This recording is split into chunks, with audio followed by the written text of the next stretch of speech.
4,000 feet above the Rocky Mountains. I'm 19 years old, and I just finished my freshman year of college at the United States Air Force Academy. And the door of the aircraft, it's wide open. I had signed up for Airmanship 490. That's our skydiving course. You see, I'm fourth generation military, and I wanted to make my grandfather proud. I wanted to prove something. So Monday through Thursday, they trained us.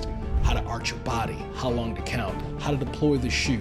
We practiced it hundreds of times on the ground. And Friday was jump day. I got in the back of the line thinking that I'd go last, but I ended up being first. The jumpmaster looked at me and said one word, "Go." And I said, "No." And he shoved me out of the plane. What happened in the next 4 seconds changed how I think about leadership, preparation, and trust. And it might change how you think about it too. My name is Jason Harris. I spent nearly 30 years in the United States Air Force, flying missions around the world, combat operations in Iraq, Afghanistan, and the Horn of Africa, 11 combat deployments, more than 470 combat missions. Today, I fly the Boeing 777 airplane for American Airlines with nearly 300 people behind me every flight. And I have taken what I learned in a cockpit into companies like Caterpillar, Lockheed Martin, and Ford, and many others. What I have seen over and over is this. The organizations that win are not the ones with the best strategy. The organizations that win are the ones where people actually trust each other. And most leaders have never been taught how to build that kind of trust. Today, I'm going to tell you the full story of what happened at 4,000 feet.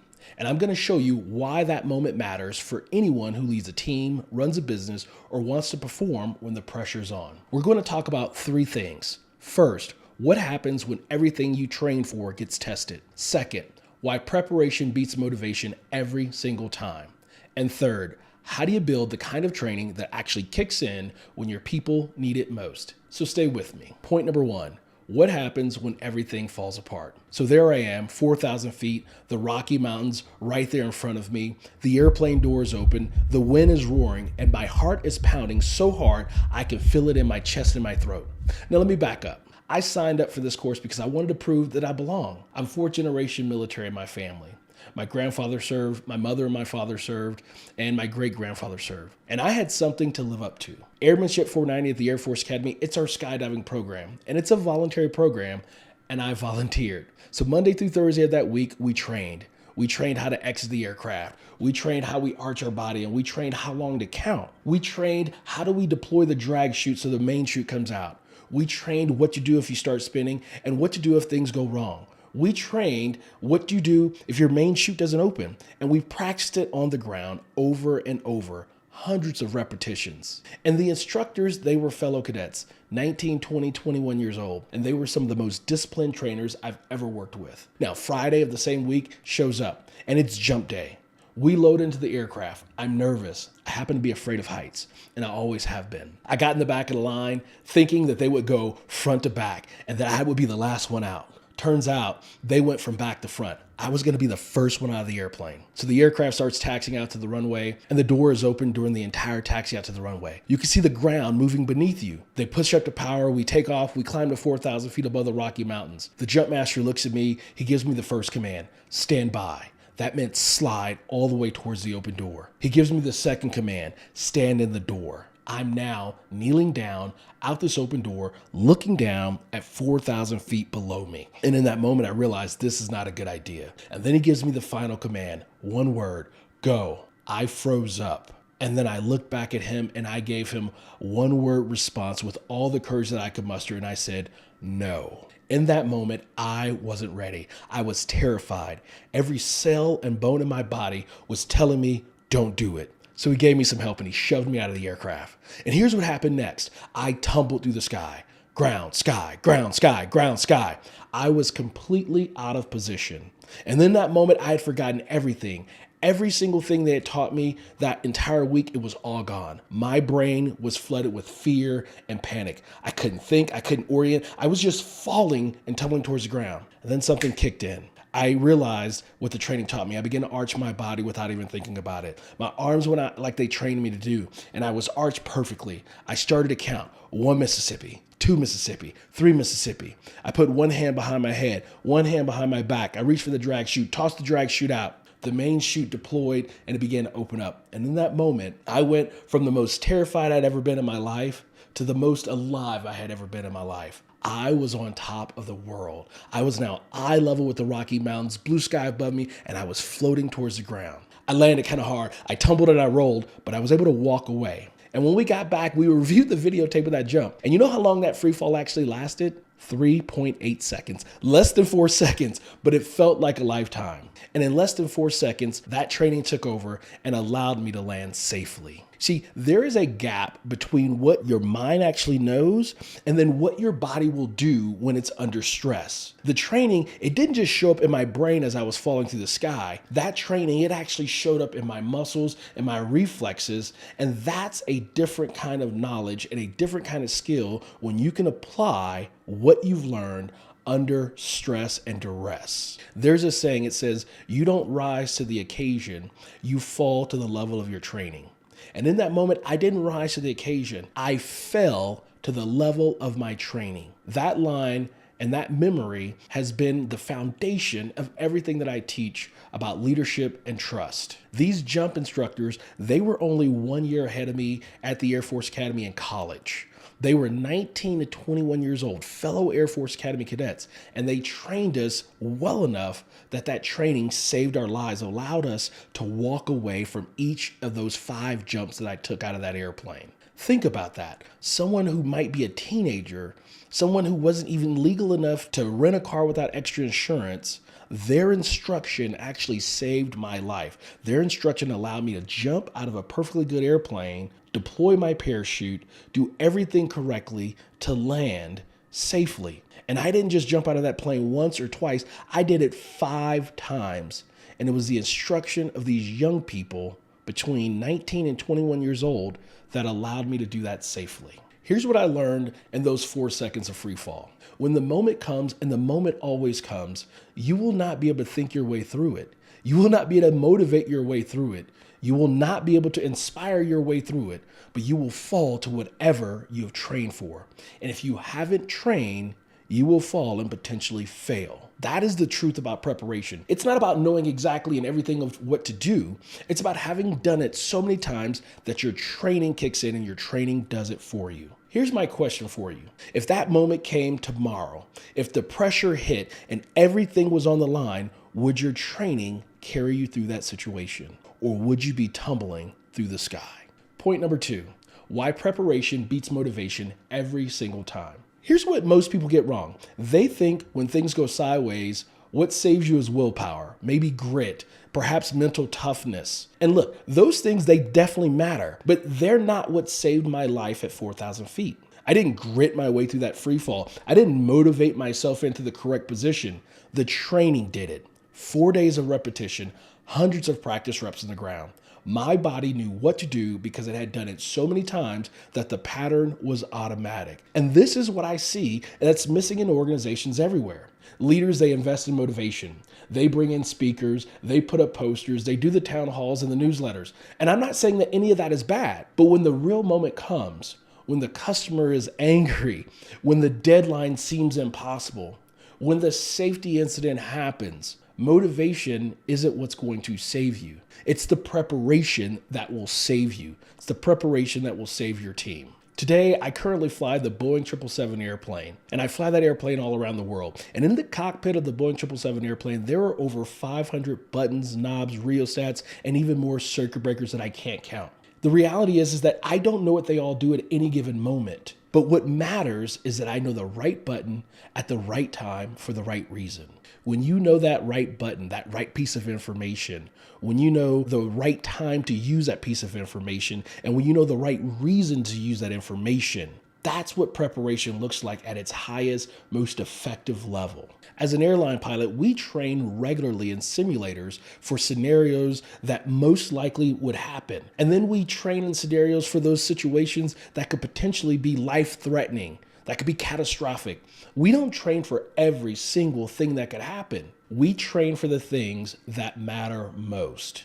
And your team, they not only need that kind of training, they need that level of preparation, targeted preparation. I want you to think about your onboarding process. How do you train your people for those hard moments, not just the everyday standard routine moments? You see, most organizations, they train people how to do the job on a good day, But how many organizations are training people on how to do the job on the worst day, the most challenging day, those things that are hard to prepare for? How do you make sure that your people are trained for those worst days, those hard days, for those days when the fit hits the shan?